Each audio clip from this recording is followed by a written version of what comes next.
Hi there, everyone. Welcome to another one of my album reviews. My name is Christian Eschbach. If you're one of my regular viewers, my apologies. I am so sorry for the delay in posting. I only ended up getting 2 reviews recorded and posted last week, and that's because the third one was painful to get through. Now, if you're one of my regular viewers, you also know that I've been doing this kind of run of doing electronic music. Okay, so I'm not doing electronic music for this review, and if you're watching this review and you've already seen the title and everything, you know what's going on. We're talking about Celine Dion, Let's Talk About Love. I remember when this album came out, man. This album was huge, blew up everywhere. Everybody wanted this album, it seemed, or everybody that had bad taste in music wanted this album. Let's get into this. Okay. Let me start with, I don't like Celine Dion. I think she's overrated. She's one of many overrated female vocalists, I believe. She's one of the worst. One of the most highly overrated.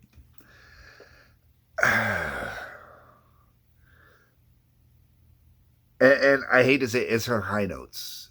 And I discovered that listening to this album, it's actually when she goes into her highs or holding her long notes that's when I can't stand her voice. I think her voice is just so, like, she can sing.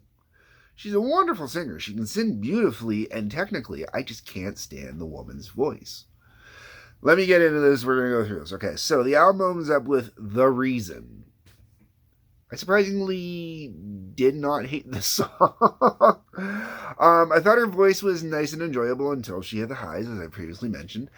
This guitar solo was a pretty decent touch, though.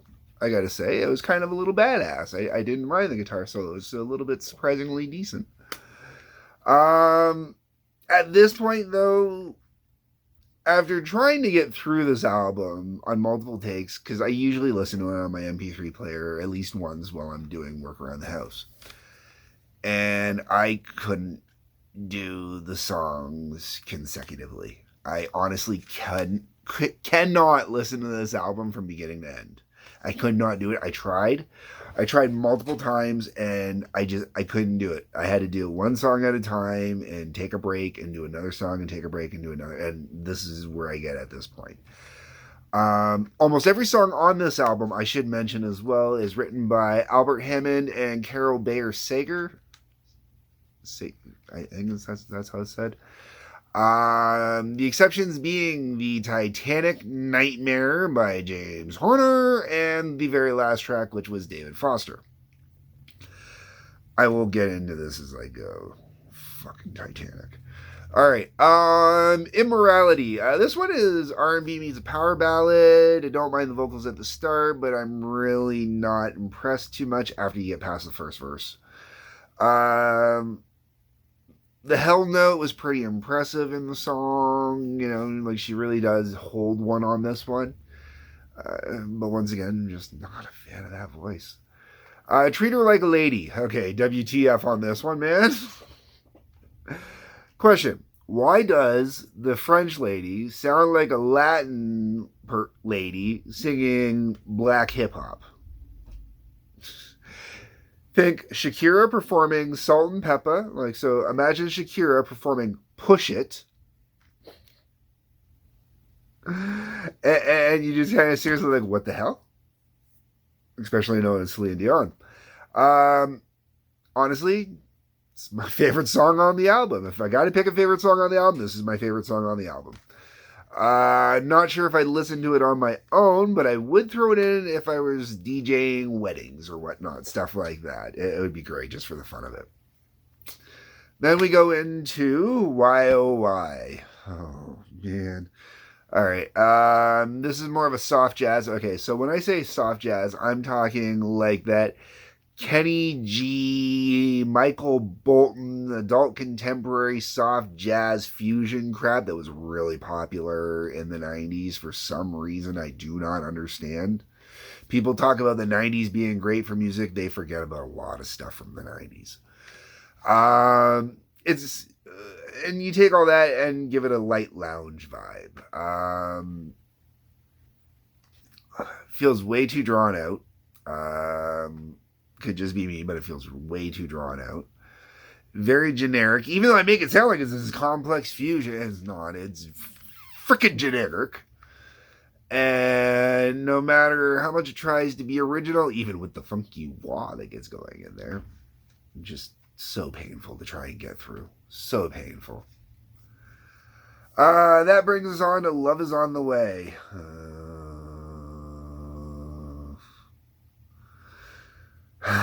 Nope. Just nope. At this point, I'm done with the album. This song is probably what you would expect from this title. It's a woman vocalist version of Michael friggin' Bolton. Okay, yep. So we're moving on. Tell Him. Okay. This is where I get to have a little fun. So before there was the highly overrated Celine Dion, there was another female vocalist who I always thought was so insanely overrated. And the reason why I thought this particular vocalist was insanely overrated is I got exposure to quite a few of her soundtracks over the years because there were certain soundtracks that my mom liked. And I discovered very early on, I think Barbra Streisand is overrated basic vocalist. That's all she is. She is a basic woman vocalist. She puts some nice emotion and inflection into her singing, don't get me wrong, which is wonderful because there's too many technical vocalists out there that don't put that in there. But she's really nothing special. I don't understand why people... Actually, I do understand why people were brainwashed to believe that they were so infatuated with her and why she was such a great vocalist. But I can't go into that diatribe because that'll get me branded in certain ways. Which, unfortunately. But the song Tell Him is why, because this is a duet between Celine Dion and Barbra Streisand. Jesus. It's kind of like my own personal little nightmare of overratedness.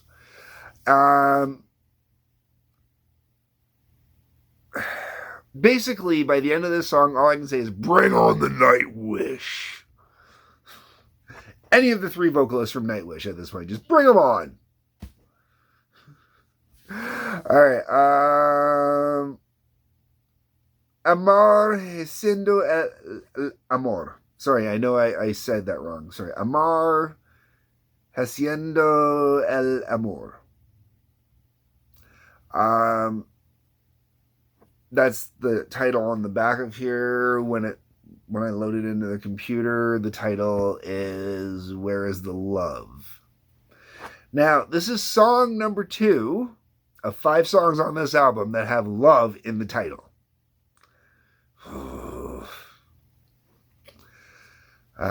Never a good sign for an album for me. Him might be the exception to that, H-I-M. At this point, we're back to a French chick doing Latin music. Some of the words I recognize as being French, some as being Spanish. Could be that there are just a lot of words that are really close to each other that I'm hearing in there. Treat Her Like a Lady does the Latin thing way better. Then we go on to... Okay. I should point out at this point, half the songs on this album clock in under 4.5 minutes. None of them really under 4, but under 4.5 minutes.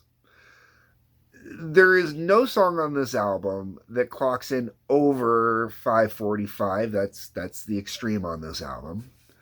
But every song at this point has felt like it's gone on for like 5-6 minutes. You know, like I'm just really like, oh my God, please make it stop. It's too long. It's too slow. Just no. All right, then we hit Miles to Go Before I Sleep. So going with what I was just saying, at this point, it's just like, fucking kill me. I feel like this particular song I know from another artist that I don't dislike as much. But at the end of the day, this is still just a very painfully slow song. Then I hit Us.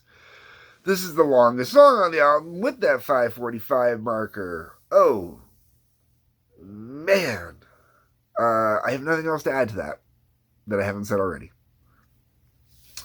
Just a little bit of love. This is some Studio 54 kind of music. It's got that kind of disco-esque kind of vibe going on. A little kind of modern-y disco. And love is in the title. Yep. Okay, that's it. Moving on.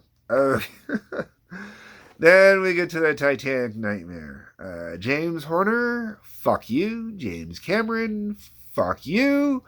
And Much Music, fuck you as well for playing the hell out of this song. I hate this song. Oh my god. It's great when they use it in a parody to make fun of the whole thing. But no.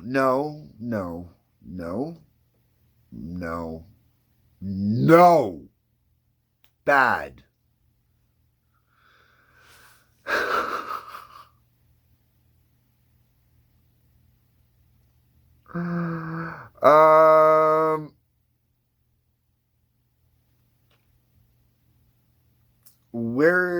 Why do I have Where is the Love in here twice? Oh man, something's messed up here compared to what's on my notes. I don't know. So after My Heart Will Go On, I've got I Hate You, Then I Love You, which is kind of more of the same.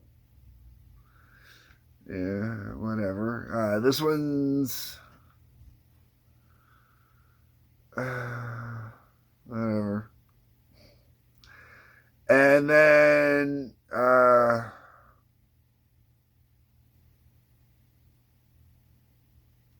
the last one it says on here is To Love You More. And this one's kind of got a classic old-timey Hollywood kind of vibe to it. Whatever. I'm kind of done at this point. The order I did these tracks in and the notes I've got written down and everything is based off of how it comes up on my computer when I load the CD and go from that. When I look at the back of this, it's got it in a different order, so I am sure I have screwed up something in this review. But whatever it is I've screwed up in this review, I'm not taking the blame for it because whoever is responsible for the CD and the programming online is, or, you know, like all that is responsible. I just put the thing in, let it load up, and I do my thing. There are issues with the CD as well. For example, the last track there, To Love You More, I had nothing but a hard time trying to get that to load onto my computer in its entirety. The disc doesn't have any problems with it, so it looks like there's a flaw in the disc, I guess. The inside, which is why I was pulling this out. Now, this was in 97, was it? Yeah, 97. So, this is Celine Dion, 1997. This picture, I don't know what they were doing here. I remember Faith Hill doing an album cover with a picture that looks similar to that, too. I'm going to say it was probably after this one. But they do everything they can to try and make her look younger here. And at this point, I believe she was already in her 30s. Maybe her very late 20s, but she was already getting up there. And they're doing everything they can to make her look younger, like all the younger Pop-Tarts that were starting to come out and stuff like that. And same thing here, you know, like here, this is a Sheryl Crow ripoff kind of thing as far as I'm concerned here. And right down to, like, I would have thought maybe it was Sheryl Crow in that picture because of the way she looks. Now, her and Sheryl Crow also would have been about the same age at the same time, and they were doing the same thing with Sheryl Crow. They were trying to make her look younger because, you know, it's always a younger demographic. And I think it actually makes her look worse. Same here, too. You know, same thing. They're trying to make her look younger. They're trying to give her this look and vibe, and I don't like it. This is her makeup commercial picture, and this is the only picture where I think she actually looks decent, you know, like it's a good representation of her. And that's you know, that was the 90s, man. It was a bad time. They really had a thing in the 90s about having women in their 30s trying to look like they were teenage girls. It's a thing in the 80s, too, really. If you watch a lot of movies, teenager movies, that's how it usually worked out. Anyways, folks, I'm going to end it there because I got all these other noises turning on in the background all of a sudden. So that's my thoughts, my views, my opinions. Let me know what you think. That's what the comment section is for. If you are a fan of the lovely Miss Celine Dion, which the only thing she has done that I consider a good thing is she recorded a Dee Snider song and allowed Dee Snider to come back to life financially and go back to doing what he loves. All right, folks. That's it. I'm done. Like button, subscribe button, bell for notifications, comment section. There's a link below for Patreon. Peace, love, take care.